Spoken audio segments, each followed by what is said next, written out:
You're listening to the Slow Ride Podcast.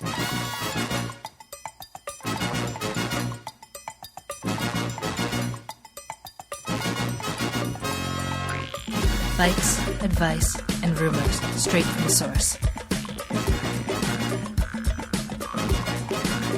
TheSlowRidePodcast.com and on Twitter at TheSlowRidePod.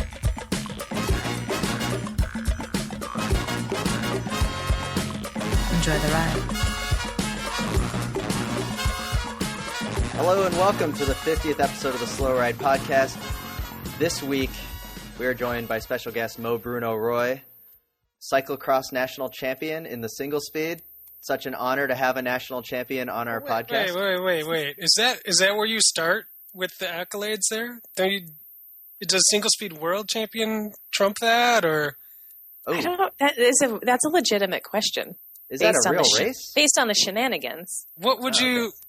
Yeah, where do we start here? Masters national champion, regular national or bronze medal, single speed national, right. world single speed.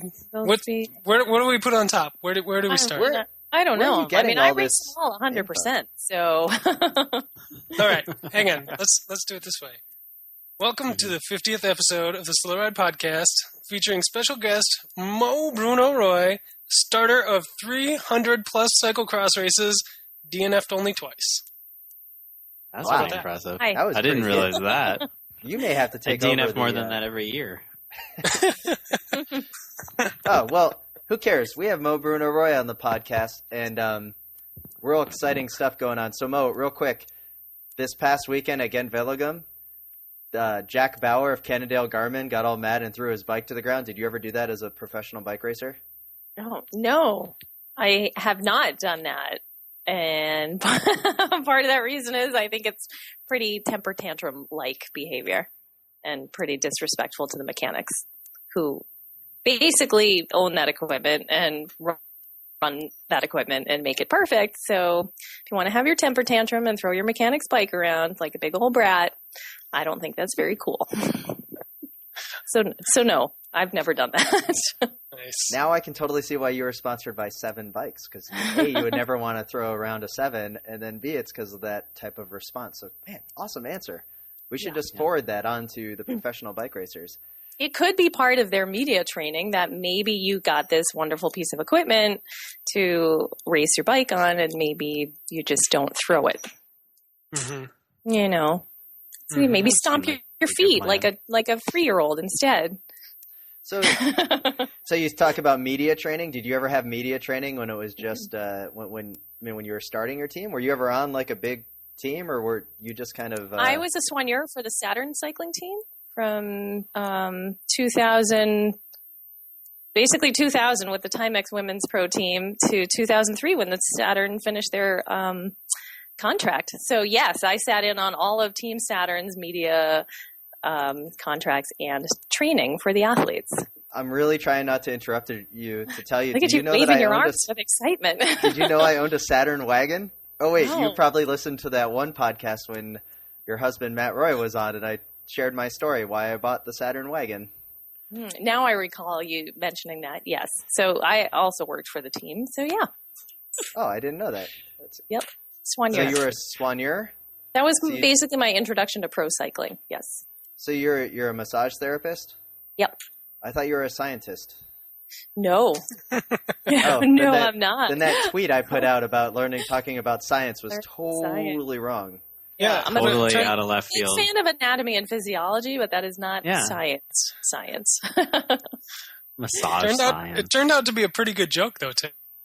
Yeah, well, that's why I ran with it. A lot of people after picked that up. After I realized that it was totally wrong. Mm-hmm. That's weird, Tim being wrong about that. Oh, I thought you were joking.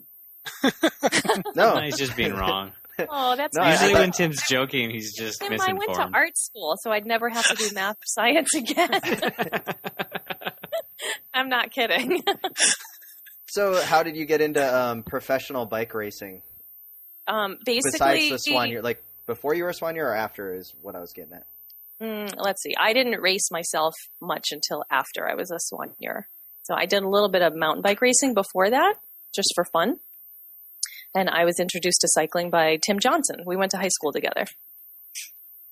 Oh. So yeah, so he helped me get my first mountain bike. Mo, did you watch any professional bike racing this past weekend? I follow. Yes, I did actually. And who won the race that you were watching? I saw Lizzie Armistead win Trofeo Alfredo Binda World Cup. Nice. And which World Cup was that?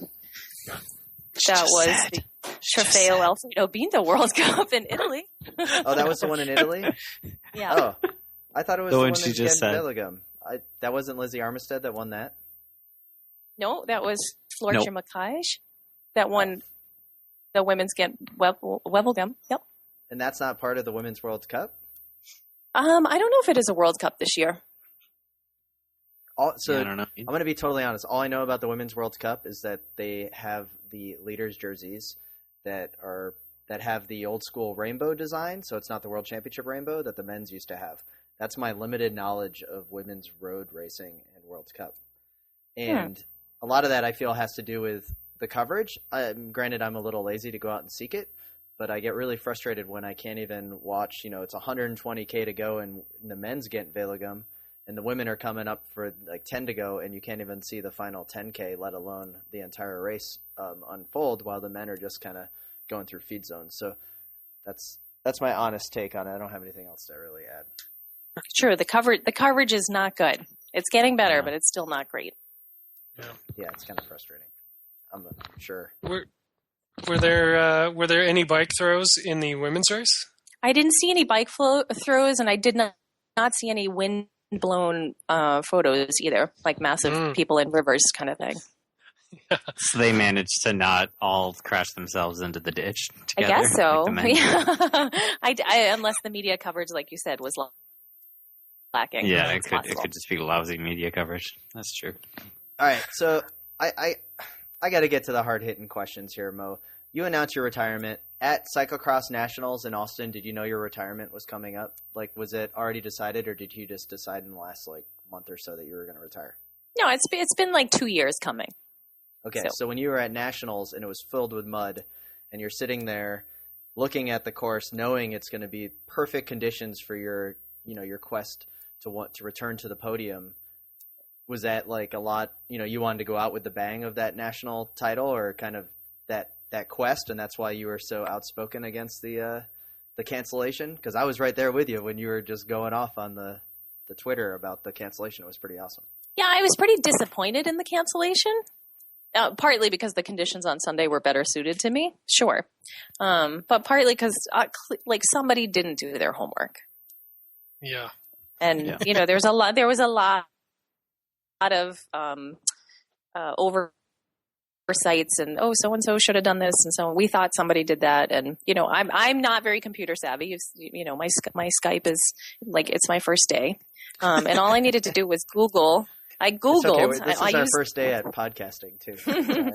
I used the Google, and I looked up Zilker Park in Austin, and I just clicked on a few pages. It took me probably a total of 5 minutes, and within a couple minutes, I found an entire page that listed all the associations, friends, and park like protection services and things like that you could find associated with Zilker Park. And there was the friends of, there was one called Tree People. That's We love there was people. the city parks committee. There were all these things listed that took me seconds to find that would have been a great place for somebody to start contacting all those people. I don't know, would they have 2 years to plan the event? At least. So I'm just going to say, I'll throw it out there that it could have taken them 5 minutes to say, here's a list of people we should definitely email and say we're having this event. And it didn't happen. So it's reasons like this and that answer that you gave about throwing bikes that I can see why so many people within the industry actually respect you, because you seem really organized, right? I try to be pretty organized. Well, I get like I have Matt Roy to keep up with, who's like organized, but Spencer forwarded me Spencer forwarded me your a email new list, like the MM Racing email list where you send out like email updates about what's actually happening. We tried that once with an amateur bike race team that we had started, and I think it lasted one email blast to my mom and dad. It is trickier though. The more people that are involved in anything, the harder it gets to herd the cats. So I think when you're working with an amateur team, if it was 3 people, you might have gotten 2 emails to your mom instead of just that one. But it is harder when you have more people because things can easily get passed off and looked over. Mm-hmm. When it's just the 2 of us, it's did you do this? No, did you do this? And that's it. Gotcha. The trail ends very quickly. Yeah, and I think that's helpful for us. So, as I was doing research, Spencer and Little Guy and we were bouncing around different articles on Mo Bruno Roy, and one of the ones Spencer sent me was the bicycling magazine interview you did, which was really cool. The most recent one? Yeah. And what really struck me in the interview was throughout the term, and this goes back to Matt, is that you were constantly using the us and we when talking about your actual like racing and retirement. Yeah. And so, of course, you're talking about Matt, who is our first podcast guest. But can you speak a little bit about that relationship in terms of like your sporting career, in particular cyclocross? Yeah, I mean, I got into bikes, before I met Matt, doing some mountain bikes and things like that. But, he was pretty much on the scene the whole time that I got into trying cyclocross and working with pro teams and getting my first road bike. And, he's super, super organized and incredibly capable at being a mechanic. And so, it's kind of an easy transition for us to say, hey, let's do this thing together. And I think it really speaks to the longevity of my career / our career, is that, I mean, I've seen very few people in a relationship be able to travel and dedicate themselves to sport while leaving a spouse at home. So I don't imagine it would ever have worked. Well, something would have failed drastically, if we didn't do this together. So we're pretty fortunate that we're both, so willing to be on the team together. And it's just fantastic for us. So I think I would have quit years ago if Matt was like, I gotta focus on this PhD 100% and, not travel. So I probably would have packed it up. Yeah. Worked. You could have started the goat farm years ago, though. It's true. I grew up with goats, though. I grew up on a small farm. And I had goats, and they're cute when they're babies, but they are finicky little animals. They're cute when they're medium-sized, even. So we did have one that we had pygmy goats, and one of them was a pygmy runt, so she always stayed baby-sized. Now that was a cute goat. All right. Yep. That's pretty good. So wait. So I'm uninformed. Are you going to actually start a goat farm now? I'm not going to start a goat farm. A long-running goat joke. I like animals. I like baby animals. I think, I follow an Instagram called Goat Lovers Anonymous. I mean, sounds pretty good. Oh man, it sounds like you could have had a fan club where everyone was wearing goat masks. Right? Awesome. Wouldn't be creepy at all. Yeah. Wait, I have a follow-up animal question then. Yes. I saw one of your cats is named Pippin. Is that after Scottie Pippen? No, the other cat is named Mary. So Matt has named them after Pippin and Mary, the 2 hobbits, and Lord of the Rings. All right, that's pretty cool. Which seems a little bit more appropriate for cats because they like to eat the second breakfast and 11sies and all those hobbit things. Pippin has really furry feet, like a hobbit. Like a hobbit? Yeah, I think they have some hobbit qualities. What's on the bucket list for first thing you guys are going to do now that you don't have to drive to Iowa City for Jingle Cross? Oh, I love that race, actually. It's one of my favorites of all time. Really? So are you going to go? No. Do the single speed? Oh, because you're retired. No, I probably won't go, but I've always loved that race. I really like John, the promoter. Super, super good guy. So what are you going to do? Iowa City is like a secret gem. Oh, yeah. Well. What's that? Yeah. Jingle Cross is a secret gem. Now? I don't know. That's when we're going to really feel the difference in my schedule. I think I might start doing all those things I started to wish I was doing when I was racing every weekend, though. And that's when I knew it was time to consider retiring. Is What when do you mean by that? Like you wanted to, like you were angry at your bike, or you just no? didn't want It's to just ride your that bike? it was just that every single weekend was racing, and it takes all day to do a 40-minute race. You know, like it doesn't matter. You wake up super early. Maybe you at, get maybe ready. at your level. Yes, at my level, it takes the entire day from like 7 a.m. to 7 p.m. to do a race. Yeah. And every once in a while, you think it's October. It's like the best month of the year. I wish it was October 6 months out of the year. It's my favorite. It's also my birthday month. But, sometimes I'm like... we have a track record of showing of like leaving for a bike race maybe 45 minutes before it starts and then showing up at the start line. And while we're pinning on our numbers, you don't recommend that style? Is that why we're not pros? It's fine to do that. There's actually an element of that I wished I could have gone back to do. The same with the folks like drinking beers after races and hanging out with friends. Those are things that all look super fun to me, but you don't have that luxury when you're racing pro. So I recommend it. If you enjoy it, just do it. It gets the heart rate up. It cuts out having to do that warm up before the race. I'm into it. What? I'm sure Spencer, it have has you its... ever done a warm up? Maybe. I think so. Yeah. You've done some pre-ride laps. I think I'm going to do some of the other fun things that you can do in October and November, like hiking. Carve a pumpkin? Like, what do you do? Hiking. But like carve a pumpkin. I haven't carved a pumpkin in years. I see pictures of my nieces doing it, and they look like they're having so much fun. So maybe I'll hang out with my nieces and carve pumpkins.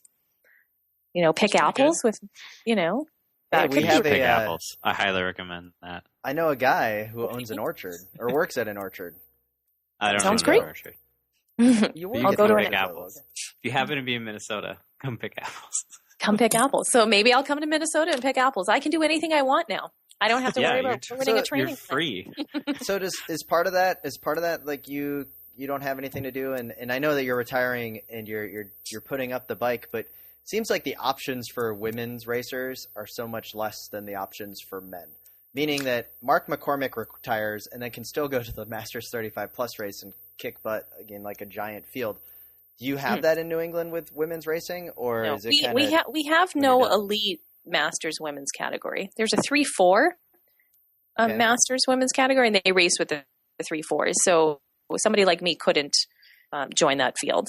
There's no place for me to go if I don't want to train year round and race against World Cup racers. Then I get to retire. That is the option. I could kind of not really train and then start doing really poorly, but I think most people understand that you have an ego in sport, and I don't want to race at the back of the pack. I don't want to used to be good. So that is part of my motivation to be able to do things year round that are different and exciting and fun. And I've never been mountain biking in the fall. It's amazing.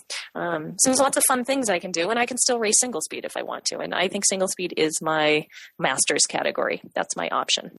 Luckily, I love it. Does that mean you'll be racing against Spencer? What's that? You'll be that I could race against. I have raced against Spencer. Yes, I have beat Spencer a lot. Have you lapped Spencer? That's cool. I have never We lapped. could all start like a little club. We've got people who have beat Spencer. Aww. Even I'm in that club. It's an elite crew. It's an elite crew. But I didn't know you were in the club. That's great. I'm glad you joined. Let's get down and dirty. Then, what would you change about cross racing since you never have to show up? Like what do you want a promoter to change at USA Cycling? Because now it doesn't matter if you're going to get chosen for the national team. So you really have that ability to say what you want to change. So let's get to it. What would you change? About what are you asking? What would I change? Let's talk about women's payout. What would you like to see? I think it's not, well, let's see. I guess it goes tenfold. UCI to USAC to the promoters. It would be great if there was a mandate on minimum wage, essentially. I don't know if that will happen. Would minimum wage be the same for men as women? That's what you want? I think it should be. Yeah, I think it should be. Nice. Yeah. And I think the same with, equal payout. There's really no incentive for promoters to come up with that extra money, and it's a lot of work for them. There's a lot of promoters trying their best to come up with somebody who would fund that gap, and they have no luck. And, the burden just falls on the promoter to be like, well, so-and-so didn't come up with the women's prize list. They must be a jerk. They might have been trying, but the money doesn't grow on trees, you guys. It doesn't just come from somewhere else in the U.S. We have a shortage of money across the board, so they're not really they can't really pull it from somewhere else. And I wish they could. I wish I could just say, pull it from the men's category. And it's possible that the men should get less until the women can get as much, and then they would essentially pull it from the men's category. Yeah, that's an option. Then we'd find money. If they can't get the money, right? I think that's the thing, is if you can't find that external money to cover that gap, a sponsor of the women's elite race, then you could just pull it from the men's, and the men would get $260 to win a UCI race, and then they might start coming up with the money. Yeah. It's possible. It's a good idea. I come from a school of tough love. I'm not afraid to suggest something unfavorable like that. Well, I think that there's actually probably quite a few people that would agree with you, though, even on the men's side that is looking for that kind of equality across the board. Yeah, and the problem is you could do that and it would be for the principle of it, for the point of it, because ultimately that's still not enough. Yeah. Yeah. That doesn't cover airfare. That doesn't cover your hotel. Like, you can very rarely make back what you spend to get to these races. And I think that's the problem is, even if on principle you make it equal, but everybody's going to be, credit card debt like crazy. Or sponsors. Especially and then going to Europe too, right? I mean, that had to be such a financial strain to be able to do the Europe swings, even to get to Worlds. Yeah, I mean, at Worlds you pay for yourself. There's no assistance there, and it's such an honor. But at the same time, you're like, you've been selected to be part of the U.S. team. Here's your bill. It's over $1,000 right away. So crazy. It's really That is crazy. It's what is USA Cycling doing for us? You have to give the jacket back. Wait, whoa! You had to give the jacket back? Yeah, they gave you vests and jackets to borrow. You don't know. That's terrible. Oh, you have to buy your skin suit for like $150? Oh man, are you serious? You don't even get a deal on the skin suit? It's just like a standard skin suit cost? Like they can't give you like a prorated cost? Wow. I hope now that the riders are getting, a full kit of clothing, no charge. Now, I can't speak to that currently, but when I went, I paid for my uniform to race, and I had to give back the jacket I borrowed.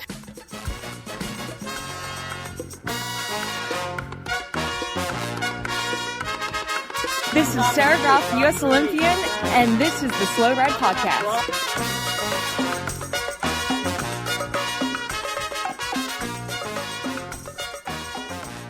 All right, so for one more week. You were like segueing.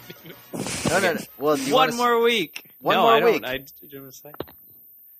don't know how to segue into chamois cream, guys. It's kind of I need a little bit of help here.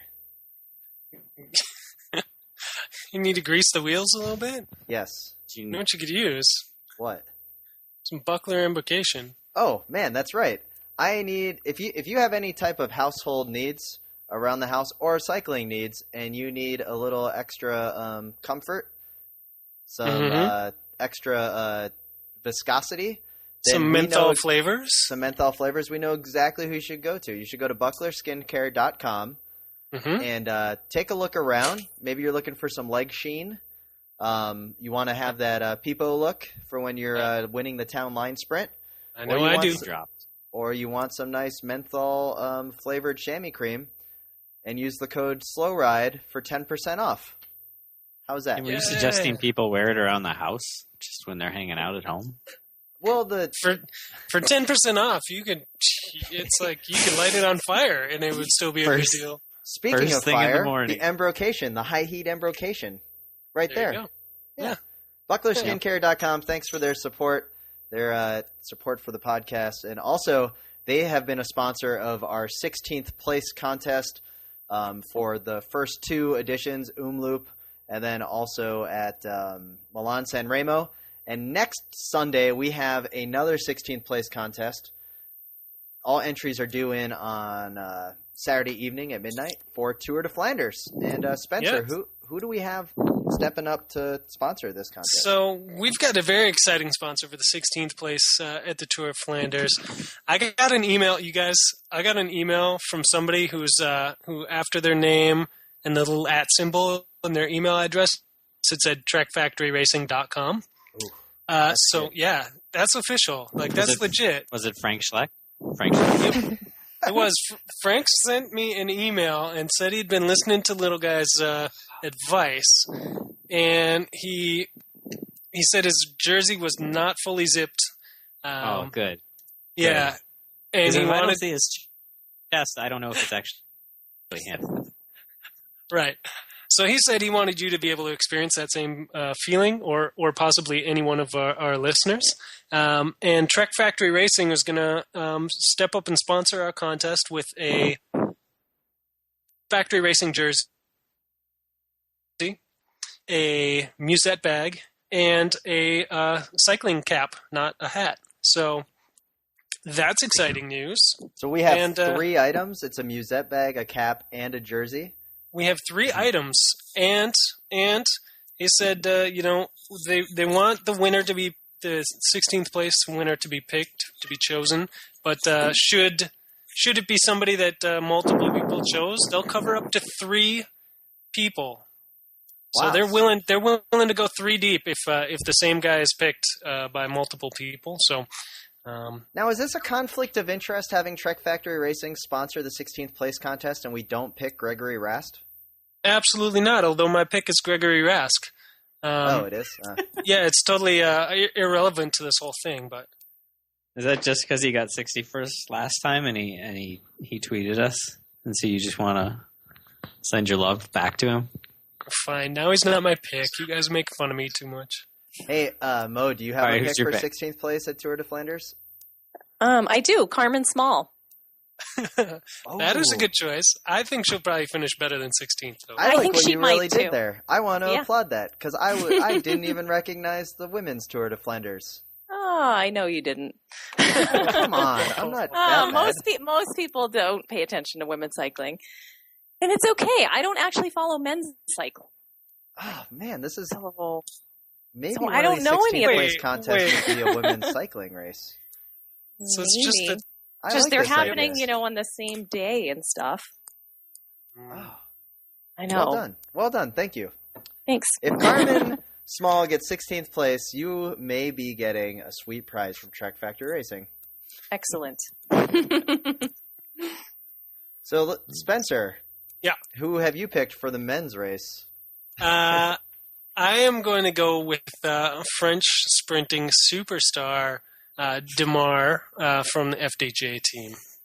Funny story, Andrew Fry, a friend of the podcast, texted me this morning and said, hey, I was in the middle of nowhere, Iowa, and I picked Demar for Ghent-Wevelgem, and he said, and he got 16th place, just my luck. And I wrote back, well, we didn't even do that race. Thanks for listening to the podcast. So he said that he's picking Demar this week. Oh, he got 15th. Sorry, nice. Little guy. Yeah. So I'm staring at the results right now. So you've got Demar. Little guy, who do you got for 16th place? I'm going to go with Marco Mercado. Marco Mercado. I don't even know who that is. Choice. I know you don't. I could have if I didn't name one of the 3 guys, you wouldn't have known who it was. So. Well, I was going to pick Gregory Rast. You can. But I heard Lizzie Armisted's name mentioned earlier, so maybe I would go with her. I think she's going to be in the top 5. Oh, yeah. Totally cool. She's probably not going to be. I know she's good. All right, I'm going to go with Gregory Rast. She's going too good. All right. So excellent, and so our listeners should definitely think about it. Wait for the start list to come out and start tweeting at the Slow Ride Podcast on Twitter. Use the hashtag 16th place to get your official pick in. You need to tweet at the Slow Ride account and hashtag 16th place so we know what you're talking about, that it's your official pick. That's the only way we're going to accept them this time. So a little bit of rules are going into place. And tweet carefully, because a lot of guys are going to fall down in the next 3 or 4 days. and and That's DNS. Like, there's the 3 days of the pain coming, and it's been windy, and everyone's been falling down in Belgium. So just be careful. That's all I'm saying. Mm-hmm. That should be good. So, Mo, did you read that Georgia Gould article in Velo News about her upcoming season and career? I did. Do you have any general thoughts on that? Like, I mean, you were teammates with Georgia at times. I'm assuming at the national level when you went to Worlds? I didn't actually get to go to Worlds with her, but the year she was at Worlds in the U.S., the 2013 Worlds, I was a soigneur for the U.S. team. So I'd say we were teammates. Yeah, I get to talk to her on a regular basis, and we chatted about some of the things that she had in that newsletter at Nationals. So I'm certainly not surprised by any of her ups and downs, and nor by her sort of honest way of speaking and being passionate about the sport. So yeah, I'm one of her biggest fans, honestly, as a person and as a bike racer. She's one of my favorites. Mm-hmm. So what did you have? Did you have anything in common with those like thoughts as far as like the ups and downs? Because I mean, I remember it was my cousin's wedding day when the Wyndham Mountain Bike World Cup happened, and I'm watching on the stream, and I was so excited because she was going to win the World Cup, and then tragedy struck. Like really, like it was really heartfelt. You saw her crying afterwards, like, and I could only imagine the pain of like finally winning the World Cup, only to have a flat tire take it away from you. It's so close to the end. It's pretty tricky. I mean, that situation's pretty sensitive and tough too because it's two teammates. Yeah. The whole situation's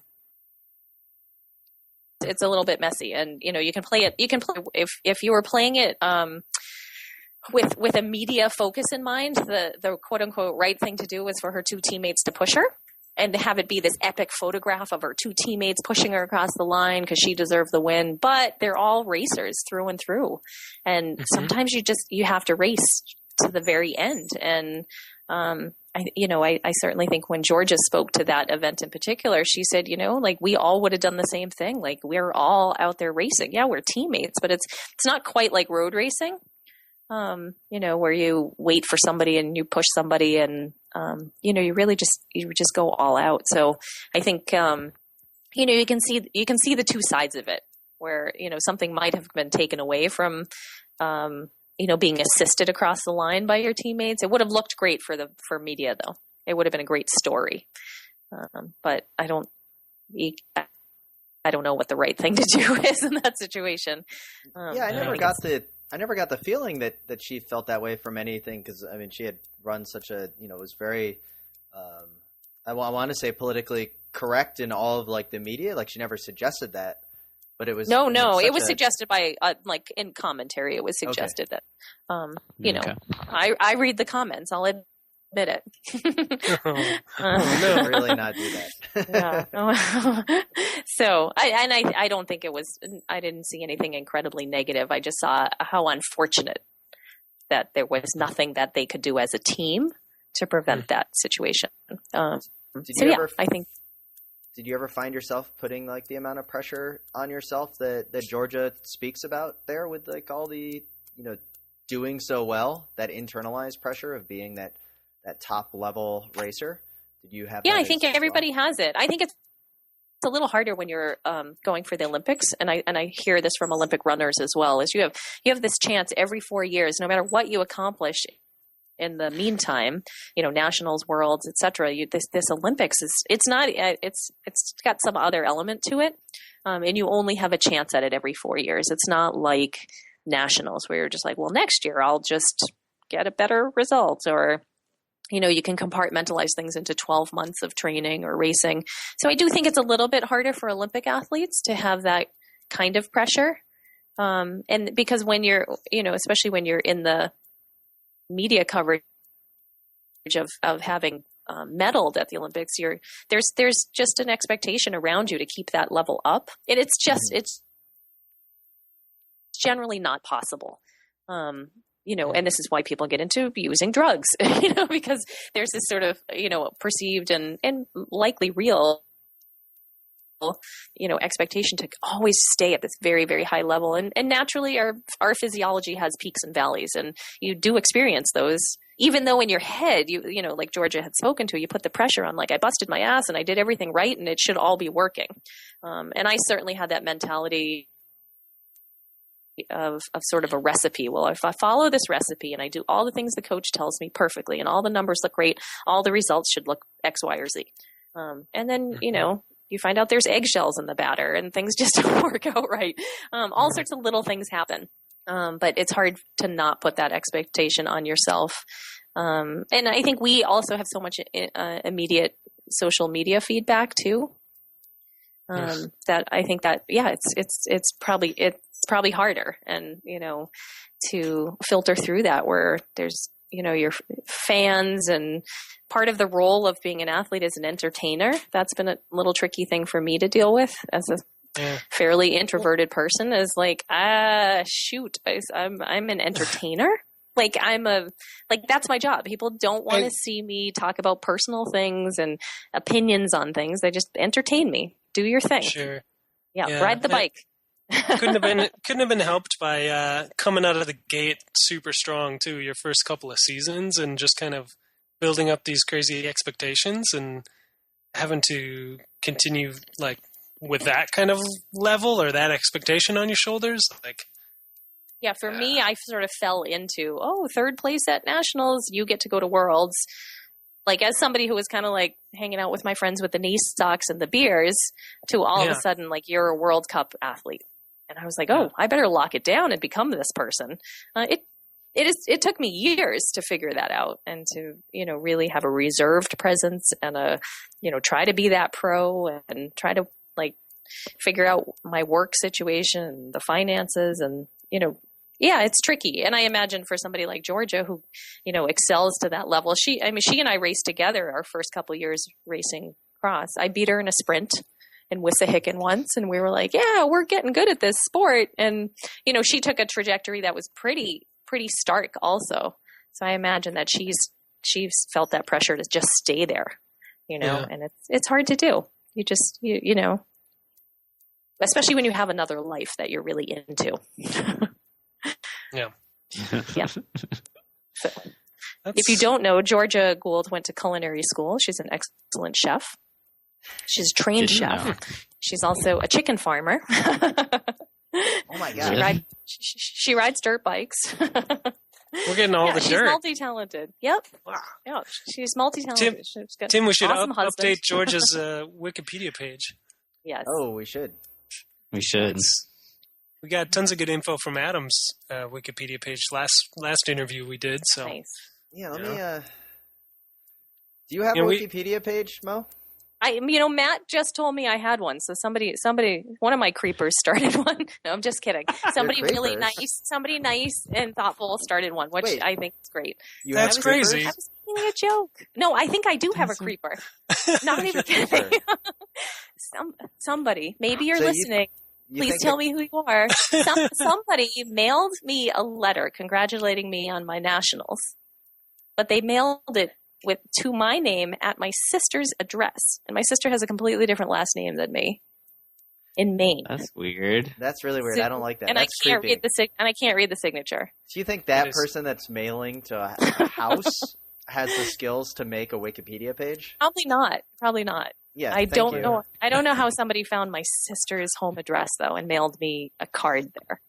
Definitely not the skills of a Wikipedia editor. So, I think a friend probably started my Wikipedia, like somebody nice that I like or that I probably know. Or probably. That's probably a good bet. That's probably a good bet. Somebody with computer or skills. A creeper. Might be a creeper. I don't know. So as a happy retirement print, the Slow Ride podcast went ahead and started a Wikipedia page for you because we noticed in our research you didn't have one. And no. That didn't make any sense. Oh, well, thanks, guys. You're the best. Mm-hmm. Officially off the creeper list. Oh, now we're off the creeper list? Off the list. You haven't seen Tim with the mustache yet. Oh. So yes, you have a Wikipedia page. Thank you. And, in doing background info for maybe going onto the Wikipedia. But see, it's very delicate when you create a Wikipedia page because you don't want it erased right away. So you have to, it takes time to build a masterpiece. Rome wasn't built in a day. It's true. It's true. So give us some time. But in doing background info on this interview, we did hear from a former coach of yours, Adam Meyerson, another guest of the podcast. My first coach. And he mentioned your skills, your ability, and your unlimited potential. Yes. And he said naturally, to reach that full potential, you would have had to go full-time on the circuit. Yes. To really sacrifice it all, to really get to that top step. How difficult was it to make that decision between, going full-time and then, giving up almost everything to get from that level of drinking beer with your friends in tall socks to being, at the top? I mean, it was like a process. I never actually drank beer because I don't like beer, which is sad, but it looks fun to me. My root beers, me and Spency drinking the root beers. That's true. It took some time. It was, and Adam was right there at the cusp of like, okay, it's time to get your shit together and be a pro and all this potential. And I immediately was pretty overwhelmed by it. And I stopped working with him. Basically, it was all too much for me, too much too soon. So I needed to find my own way through that. Partly because I have a job that I love and that already existed. Mm-hmm. And, I have a relationship with Matt and he had started school and all of those things were already in existence. And those were things I had already made a commitment to. So the fact that I kind of fumbled my way into, this elite cycling, world-class cycling, I needed to find my way back there the way that I needed to. I have a habit of taking roundabout routes to get to things like graduating college and whatnot. So it makes sense that I took a roundabout route to get myself, finding that balance. So I gave it as much as I ever possibly could. I never quit my job. I never didn't work. I didn't, my 100% isn't somebody else's 100%. I didn't pore over videos of races and study manuals. And I never uploaded training peaks or anything like that. So there was a limit to my level of commitment. And you're breaking a whole lot of Cat 4's hearts right now. I know, right? So what would it No, you're giving them hope that they don't have to do all that boring, terrible stuff. It's still be a good bike racer. I mean, you have an intuition and a gut. Yeah. You have to trust it and work with it sometimes. If everything's always in your peripheral vision, these technology or external voices or whatever, you don't ever tune into what you really want. And I do see people that, sort of realize years later that they've been doing something that they haven't wanted or it hasn't been going their way. So I kind of started that way. So when you're fumbling your way through, would you, if you were able to make a living at being that racer and have that, there was sponsorship money to make it so you could go full time, is that something you would have done? Or are you still happy with how you kind of fumbled your way through your career? I have to say, I can't say if I had started when I was younger, would I have felt different? I mean, then that's the thing. It's like, I don't know what it's like to ever have enough money to be able to think like that. So I don't know. I mean, I couldn't literally afford to start bike racing until I was 28 and I had a couple jobs and, I finished my art school degree and I felt like I had my life sorted together. So I can't even imagine what it would be like to be able to not have a job. Everybody in my family has 2 jobs and it's just how it is. So I don't know. It seems like a fantasy or an imaginary life that somebody must have where they get to live off bike racing. I don't know. I don't know if I love it enough either. So that's interesting. I mean, that's something I always struggled with is, I love being a competitor. I love being an athlete and I love training, but I don't know if I love bike racing per se enough to have made it my whole life. So, yeah. So you're willing to beat me at most any sports then is what you're saying. Absolutely. Yeah. I'm always very cautious at birthday parties when it's like at the bowling alley that I don't start getting really serious. Well, I saw that you played ultimate frisbee for a while. I did. Matt introduced me. Well, I played a little with some high school friends, but Matt introduced me to it because he played in college. And he's very good. What But other I was goofy terrible sports? at it. I was a good runner. And so I could go long. That was my move. I had one move at Ultimate Frisbee. I'll run as fast as I can and catch it in the end zone. That's it. Nice. Yep. Not a strategist. I played field hockey in high school. Again, it was me running as fast as I could with the ball, and then it would just be me taking slap shots or hooks on the goalie. That was it. Like, I had no moves. I had no skills. Nobody could keep up with me. It was super weird, but I loved it. Because we didn't have ice hockey back then. But How do you feel about fat bike nats? Is that next in the cards? no, I have no desire to race my fat bike. I mean, Wait, you have a fat bike? Yeah, of course I do. How would I get through this winter in Boston? You know, you're climbing the rankings with this awesome answer about not giving it all up to be a professional bike racer and having multiple jobs and really awesome, and then you have a fat bike. It's true. I break all the molds. The Wikipedia page just got deleted. I don't know how that happened. Oh man. oh no. Yep, never been cool enough to fit in. Don't you worry, you guys. I'm paving that path still. Yep, nerd for life, right here. Yeah, I love the fat bike. It's super fun, but I don't have any desire to race it. I never learned how to ski really, so I don't really cross country ski. To be fair, I I have don't think you'll have to snowshoes. train too much to beat the two other people at Fat Bike Nats. Right? I don't know. I think it's a fun thing to keep me outdoors in the winter where I would otherwise maybe be pretty upset about the weather. But yeah, I don't want to race that bike at all. Do we want to talk anything, Spencer, Little Guy, and Mo, about the Ghent Velogum at all with the winds, or no? Mo already touched on it. I don't know. We talked a little bit. Toward or whatever. Spencer could profess his love for Luca Polini as he usually does. That's true. Oh my god, I was so happy. Is that the guy that just won? Yeah. Yeah. So, And man, you're not. This is. Oh man, you're seriously just not into it, and that's awesome. Nope. Thank you for bringing levity to this podcast, and for I heard that Fabian's hurt though, and I think he is pretty charming. Yeah. Yeah. Well, all the Canceleras out and Boonin's out, and that is the two prettiest boys in cycling Right. out of the classics, or and so now we're Now who are we ushering going to in- look at? we're ushering in the new era. I do make Keep Matt. us there. Well, I don't make him, but when Matt buys the Tour de France guide every year, I grab it so that I can look at all the new kits Uh-huh. and I can inspect the outfits. Yep. Yeah. is that the art school and Yes, experience? I'm right very there? critical of kit design. You are. Yeah, I am. Oh, I Yeah. didn't know And that. F. Dejoux is one of my consistent favorites, though. Yes. I will say I one of my may favorite. not know any of the riders, but I do like their outfits. Did you design the Bob's Red Mill kit? Yeah, I've that you designed wear all for of sponsor? mine. Yep. That's a really Yeah, cool kit. since the I white like the kit, simplicity.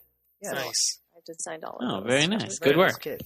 Thank We- you. we've talked I about design that them kit. I print out the template and I use my my colored pencils. I hand draw my own kits and then I take a picture and I email it off and somebody who has computer skills whips it up.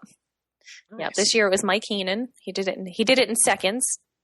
Yeah, it was great. He's a talented guy. That's awesome. Yeah, it was like magic. Nice. Poof, it appeared on a computer screen and then Have printed you- out. Have you ever seen the Europe car kit over in Europe? My sister used to work for Europe Car actually. Oh, Yeah, I haven't Tommy seen the recent Vogler's kit. kit. Yeah. Yeah. The dark green with the Yeah. yellow-white logo. Yeah. Yeah. Yeah. So Yeah. I'm sure Tim has a big update from our Europe car number one podcast fan. Oh, Dan Craven? Yeah. Dan from NAM? Yeah. How's he doing? All I saw is that he got like 162nd place in the Criterium International. That's pretty good. One day. He DNF'd on the one last day, day. but then he DNF'd on the last day. So Oh He no. DNF'd on the third day. Yeah. Well, we're gonna It have to. didn't sound like he was feeling that great. Yeah. yeah, he said he's still got a bug he's got to get over, so he'll be fine. All right. They're so Coming around. delicate. Well, Those kids are okay. Mo, we would really like to thank you for joining us. Thanks on for having me. The 50th time, our 1 year anniversary of the podcast. The And we 50th. can't think of a better way. Excellent. Well, yeah, we took some weeks off here and there, and for our racing schedule. We're union And, shop. We are a union shop. But thank you so much. And Actually, speaking of that, I got to take a break right now. We'll just have to do the finish in a couple minutes. bucklerskincare.com. Use the code SLOWRIDE for 10% off. You can always email us at theslowridepodcast@gmail.com, and we're on Twitter, where you can send us your 16th place. Just use the hashtag 16th place Tour de Flanders guests at the Slow Ride Pod. And Mo, are you on? Do you still have is the MM Racing still going to exist? Is there still going to be updates, Yes. or are you going into full silent mode? No, Matt's season is just starting. He did his first 100K this weekend, and I think Did he win? it's nice. He did win. He did. All right. Yes, way to go, Yes, Matt. I won the Good job. 100K. So yeah, his season's just about to start, and who knows what I'll be up to. People want to know, I assume, that I'm not just sitting around getting fat or whatever. People assume you do. How would these people find out that aren't your creepers or creating Wikipedia pages? At mmracing.org, there is a page to sign up for our newsletter. mmracing.org. Well, awesome. And you can find the podcast on iTunes or Stitcher. And with that, we'd like to thank you for listening. All right. Thank you. Thanks.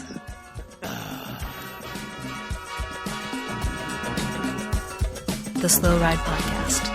Bikes, advice, and rumors straight from the source. TheSlowRidePodcast.com and on Twitter at TheSlowRidePod.